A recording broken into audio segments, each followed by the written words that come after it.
Okey, Assalamualaikum dan selamat pagi. So kita teruskan kepada topik yang seterusnya. Okay, ini last topik untuk bab pilih atur dan gabungan. So which is 4.2 iaitu gabungan. So first of all kita kena tahu membezakan gabungan dengan pilih atur. Okey, kalau sebelum ini pilih atur kita susun tau. Okay, ada perkataan susun kan, maksudnya contohnya kita ada perkataan huruf api hari tu, kemudian kita nak susun A di depan ataupun I kat belakang dan sebagainya. So kita menekankan pada pilih atur perkataan susun ni. Tetapi pada gabungan okay, kita hanya nak tahu berapa gabungan yang diperoleh tanpa mengira, tanpa kita kira faktor susunan. Okay, kita hanya nak tahu berapa cara saja, tapi kita tak fikir pun siapa nak susun dulu, yang berada di depan ke, kat belakang ke, kita nak pilih saja. Okay, sebagai contohnya kalau kita tengok apa contoh gabungan, okay, cikgu bagi contoh gabungan. Okay, situasi. Okay, situasi yang gabungan ni contohnya kita nak pilih calon untuk mewakili sekolah dalam pertandingan apa-apa. Okey, kalau kita nak pilih dalam pertandingan katakan bahas ke, bola baling ke, tak ada orang kita pilih itu mesti diletakkan orang yang pertama, kedua, tak. Okey, katakan nak pilih bahas 2 orang. So kita hanya pilih 2 orang, kita tak dahulukan yang berbaju putih dahulu ke. So dia tak susun. Okey, ataupun kita nak pilih contohnya saluran TV. Okey, tadi maksudnya pertandingan kan. Okey, cikgu tulis. Ataupun kita nak tengok saluran TV. Okey, saluran TV pun kita tak ikut susunan kan, sebab kadang kita tekan TV 1, kadang kita TV 4 terus. Kita tak terikat dengan mesti wajib pilih TV 1 dulu, kemudian TV 2 dulu dan seterusnya lah. Ataupun kita nak pilih AJK. Okay, untuk pilih AJK kan kamu buat AJK, tak ada wajib. Okay, katakan kena pilih AJK kebersihan dulu. AJK tak. Sebab AJK maksudnya 10 orang untuk AJK, kemudian baru kita bahagi apa tugas. So ini pun tak libatkan susunan. Okay. Alright, so ataupun kita nak susun bentuk-bentuk ke, hexagon ke, heptagon ke, untuk jadikan dia sesuatu bentuk segitiga ke, bulatan ke dan sebagainya lah. Okay, itu contoh gabungan. Untuk pilih atur, okay, kenapa cikgu bagi 2 kat sini? So kamu boleh bandingkan lah. Okay, pilih atur contohnya kamu nak buat password handphone kan. Password handphone, katakan kamu letak 8211. Kamu kena wajib kena letak 8. Kamu tak boleh ubah jadi 2811 ke. So itu mengekalkan susunan dia. Okey, ataupun nak pilih nombor telefon ke, belakang wajib kata cikgu kena wajib telefon saya ada 5800 contohnya. So wajib. So bila kita state kita nak susun apa itu, maksudnya itu adalah menggunakan pilih atur. Sebab bila kita baca soalan ni macam nak sama tau. Kan ada ada banyak-banyak lagi example, kamu boleh cari dalam buku teks lah. Okey, itu salah satu contoh yang cikgu bagi. Alright, so secara amnya bilangan gabungan R, objek yang dipilih daripada N berlainan diberi NCR. Okey, NCR macam mana nak tekan kalkulator cikgu? Sebab cikgu lupa buka kalkulator. Siap. Okey, baik. Mana kalkulator cikgu? Okey ni. Okey, so maksudnya kalau NCR, katakan 7 shift. Okey, hari tu kita PR darab kan, so ini bahagi. So 7C3 contohnya. C itu refer kepada gabungan, which is choose, kita nak pilih saja. Okey, so macam itulah dapat jawapan. Alright, so itu cikgu beritahu macam mana nak tekan kalkulator lah. Okey, so yang ni kamu kena tahulah, maksudnya tak tulis macam ini pun tak ada masalah sebab boleh tekan kalkulator terus. Cuma kamu kena tahu macam mana formulanya. N factorial bahagi dengan R factorial, N tolak R factorial. Cuma nak tekan, make sure setiap kali kamu tekan mesti menggunakan bracket. Kalau tak kalkulator tak faham. Alright, so kemudian kita terus pada contoh 14. Okay, contoh 14 ni pasukan silat dia nak terdiri daripada 8 orang murid. Okay, dia nak 8 orang murid. Okay, sini 8. Okay, dia kata 2 orang murid akan dipilih. Dia nak pilih 2. Tak ada juga kat sini. Okay, dia memang nak pilih 2 orang murid untuk mewakili pasukan dalam satu persembahan silat. So, tentukan bilangan cara memilih. Okay, so dia tak bagi tahu syarat dia wajib orang yang pakai tudung biru ke dulu apa semua kan. So, that means ini adalah gabungan lah. Okay, so maksudnya daripada 8, kita nak choose 2 saja. That's why dia jadi 8C. 2 lah, kita nak pilih 2 tanpa syarat yang lain, tanpa menyusun apa-apa. So, terus tekan calculator lah. Alright, so cuma yang ini ni dia shows daripada mana? Daripada sini. Formula ni lah, masuk ke formula. Kamu kena tahu basic apa benda ni tau. 8 factorial, 8, 7, 6, 3, 2, 1 dan sampai habis lah. Okay, so kena tahu. Dia sama je konsep factorial dengan pilih atur tau. Jangan kata lain pula. Alright, so kita tengok baca contoh 15. Dan sebuah kelab, 3 orang ahli jawatan kuasa perlu dipilih daripada 10 orang calon. Cari bilangan cara pemilihan ahli jawatan isu dilakukan. Okey, ini AJK. Tadi cikgu dah katakan AJK. So, maksudnya dia tak mengikut susunan lah wajib siapa apa semua tak. So, dia just nak 3. Daripada berapa? 10. That's mean jadi dari 10, choose kita 3. Tekan je calculator. Okey, pada perbincangan ni dia kata bandingkan contoh 15 dengan contoh 7. Apa yang membandingkan ni? Kamu ingat tak yang contoh pilih atur yang dia kata pilih pengerusi, naik pengerusi, mana contoh 7 cikgu ambil ya. Nak tengok apa yang membezakan dia. Sekali tengok macam soalan ni. Okay, sekali tengok macam soalan ni sama kan? 8 orang jawatan kuasa juga. Okay. Dicalonkan. Tadi kita nak pilih AJK terus. Tapi yang ni daripada ahli jawatan kuasa tu kita nak pilih presiden, naik presiden setiausaha. Tak ada orang, dia mesti ikut susunan tau. First, macam kita kena tahu dulu Perdana Menteri siapa. Kemudian bila Perdana Menteri dia akan decide siapa pembantu dia dan seterusnya. So mesti ikut susunan. So bila ikut susunan dia bukan gabungan tapi dia adalah pilih atur. That's why dia nak kita bincangkan kenapa di sana kita menggunakan gabungan. Tapi kenapa yang pengurusi ni kita guna pilih atur. Okey, boleh faham Alright, so kita terus pada latihan kendiri 4.7. Okey, yang ni cikgu tunjuk dia tau. So, tapi latihan kendiri 4.8 memang kamu kena habiskan. So, cikgu tak mau tunjuk. Kalau tak faham boleh masuk Google Meet. Okey, kita bincang kat sana. Alright, so latihan 4.7 terdapat 12 orang pemain dalam pasukan bola baling. Okay, dia kata tentukan bilangan seorang pelatih. Okay, boleh dipilih. Tarik. Okay, dengan cara seorang pelatih boleh memilih 5 orang pemain. Okay, yang pertama sebagai penyerang.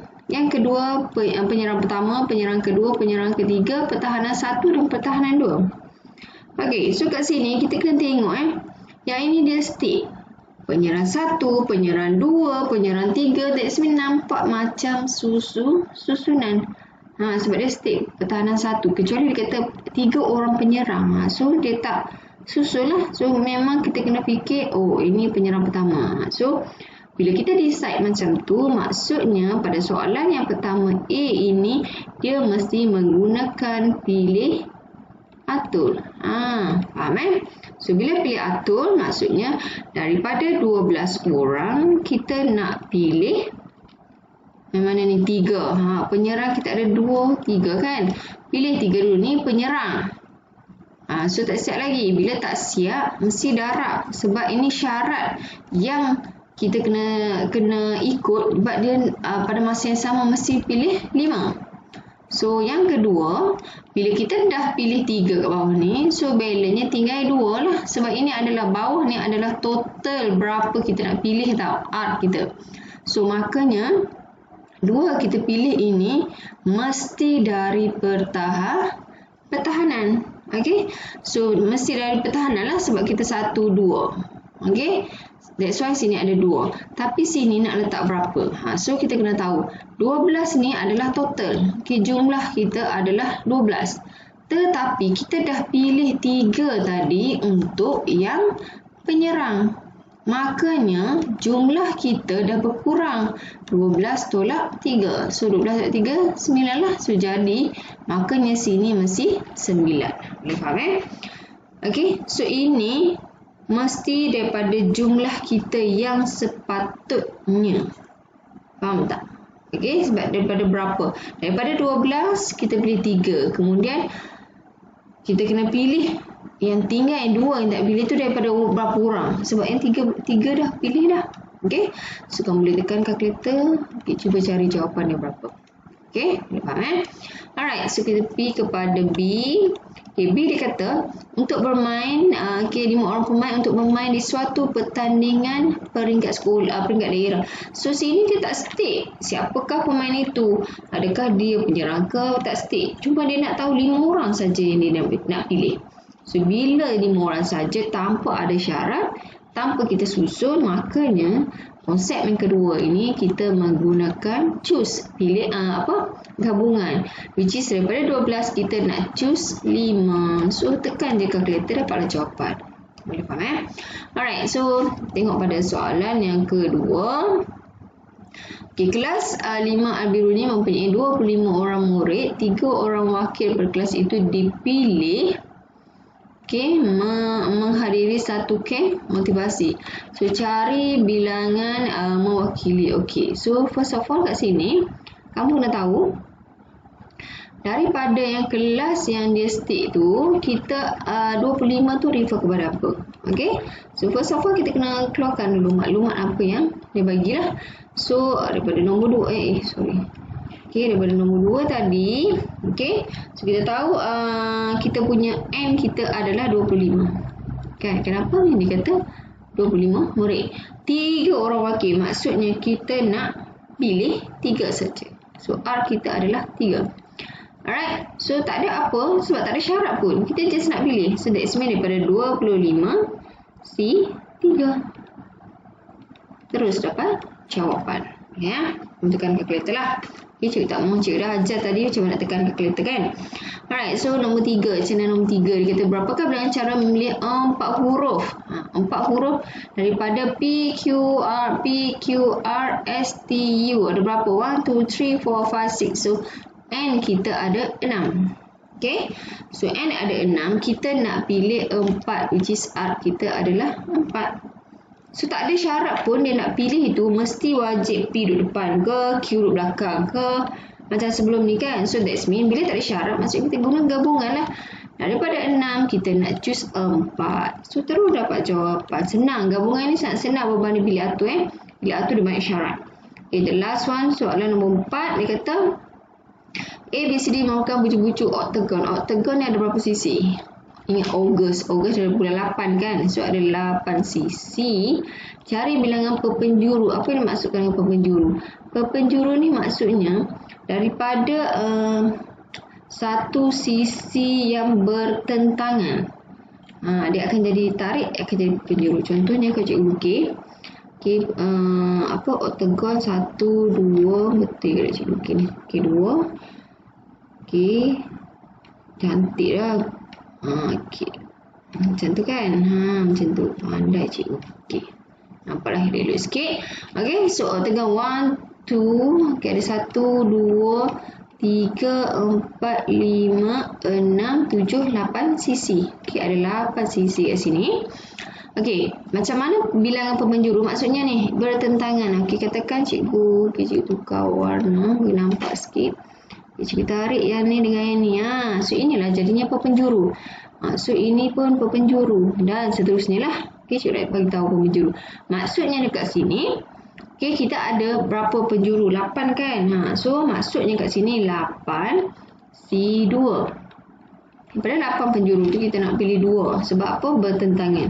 So, kita akan dapat, okay, kamu akan dapat 28 tadi cikgu. Tekan.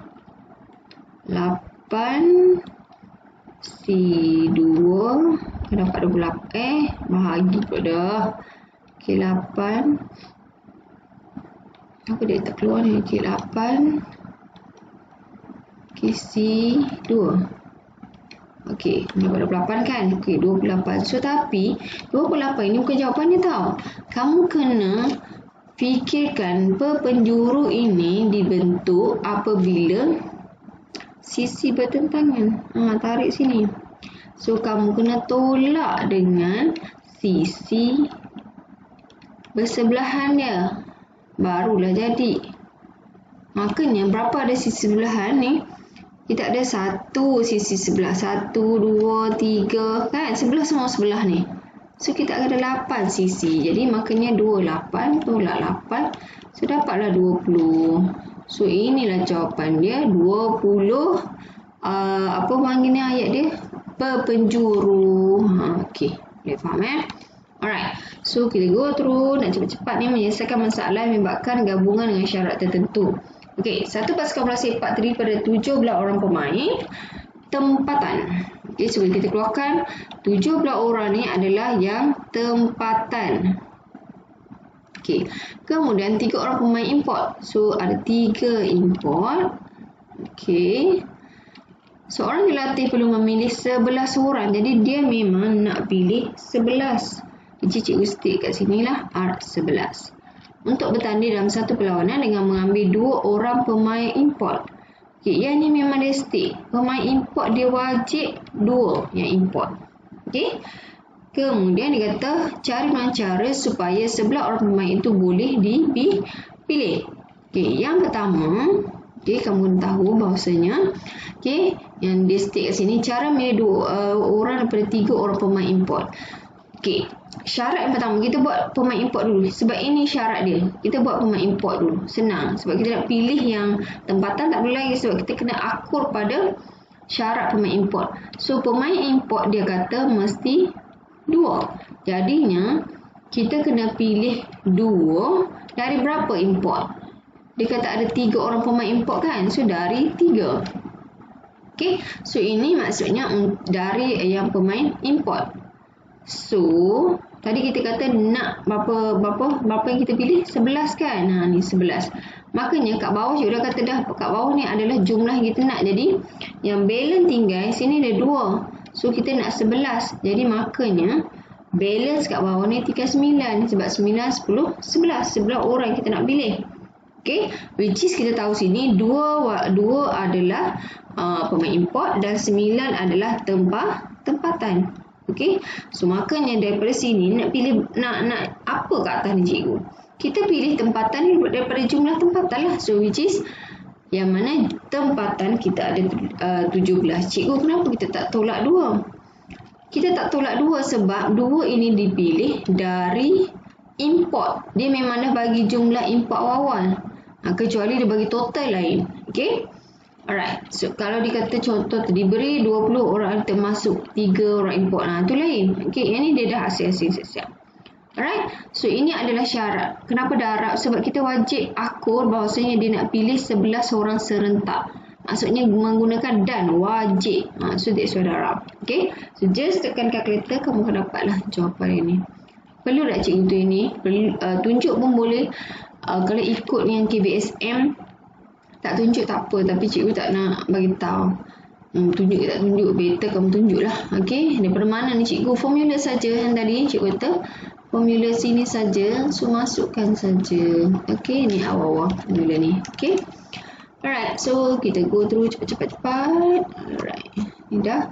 Okey, contoh 18. Encik Samad perlu memilih 3 jenis motif batik daripada 4 motif organik. So, dia nak pilih 3. Cis art kita adalah 3. Yang mana kita memilih 3 jenis motif batik daripada 4 motif organik. Maksudnya 3 ni dipilih daripada organik. Okey, mesti organik dan geometri. Maksudnya kat sini pada organik kita ada 4. Kemudian pada geometri kita ada 5. Ini tulisan cikgu mungkin buruk dah. Okay, cari bilangan cara memilih sekurang-kurangnya 1. Ini syarat dia mesti wajib ada organik. Okey, sekurang-kurangnya 1 tak apa, kurang tak boleh, lebih tak apa. Sebab dia kata sekurang-kurangnya. Tapi kita nak pilih 3 kan. Jadi maksudnya 1 ataupun 2 je, tak boleh ambil 3. Sebab bila kita ambil 3 organik, dia akan jadi geometri kosong lah. Tak boleh. Sebab dia kata mesti memilih dari organik dan geometri. Boleh faham Alright, so katakan cikgu pilih, yang pertamanya, cikgu pilih 2 organik. 2 organik. So organik kita ada 4 kan, jadi 4C2. Kita pilih 2 organik. So bila kita dah pilih organiknya 2, maksudnya balance yang tinggal yang kita boleh pilih daripada geometri adalah 1. Daripada berapa geometri? Daripada 5. That's why terjadinya yang ni. Ini maksudnya pilihan pertama. Pilihan pertama yang cikgu buat. Atau, so bila sebut atau maksudnya pilihan pertama ni mesti tambah dengan pilihan kedua. Ataupun cikgu kata, sebab dia kata sekurang-kurangnya kan, maksudnya ataupun memilih 1 organik. So bila organik 1 maksudnya daripada organik 4 pilih 1. So bila organik pilih 1 maksudnya geometri tinggal 2 lah. So jadi 5 pula dah C. Cuba dah ambil. Maksudnya kat sini daripada kita nak beli 2 daripada siapa? Daripada geometri. Which is geometri ada 5. So that's why kita tambah kat sini sebab ini pilihan. Pilihan pertama, pilihan kedua. Bila ada pilihan kita kena tambah. Alright? So boleh faham so latihan kendiri 4.8 cikgu nak kamu buat, 1, 2, 3 ni jangan lupa hantar dekat Google Form. Tapi latihan kendiri 4.8 ni kita boleh bincang dalam Google Meet lah. Kalau nak masuk nanti, kita bincang di Google Meet. Tapi kalau dah faham semua, tak masalah. Tak boleh bincang, tak apa. Tapi kalau tak faham, boleh tanya. So itu saja daripada cikgu. So next week insyaAllah kita akan buat quiz kombinasi dengan bab trigo. Kombinasi dengan bab trigo dan kuis ini melibatkan PBD kamu. Tak mustahil SPM pun akan ikut PBD tahu sebab kamu pun tak tahu SPM macam mana. So itu sahaja daripada cikgu. Jangan lupa hantar homework. Bye bye. Assalamualaikum.